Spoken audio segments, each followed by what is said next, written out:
માન્ય વડાપ્રધાન નરેન્દ્રભાઈ મોદીએ આ દિવાળીની સૌથી મોટી ભેટ દેશના નાગરિકોને જીએસટીના રેટમાં કટ કરીને આપી છે।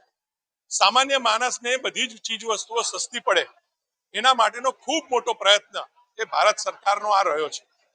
પરંતુ એની સાથે માન્ય વડાપ્રધાન નરેન્દ્રભાઈ મોદીએ દેશના નાગરિકોને અપીલ પણ કરી છે કે આપણે આ દિવાળીમાં તમામ ચીજ વસ્તુઓ જે ખરીદી કરીએ એ સ્વદેશી હોય એનો આપણે સૌએ આગ્રહ રાખવો જોઈએ।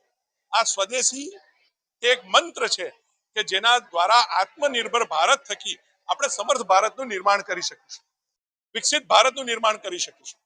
અને આ વિકસિત ભારતના સંકલ્પને સાકાર કરવા માટે આજે સયાજીગંજ વિધાનસભા ભારતીય જનતા પાર્ટી દ્વારા પ્રબુદ્ધ નાગરિક સંમેલનનું આજે આયોજન પણ કરવામાં આવ્યું છે। એની સાથે 30 જેટલી સોસાયટીઓના વિવિધ સોસાયટીના છેવાડાના પ્રશ્નો હોય, રોડ, રસ્તા, ગટરના પાણીના એવા વિવિધ કામોના આજે ખાતમુહૂર્ત પણ કરવામાં આવ્યા છે।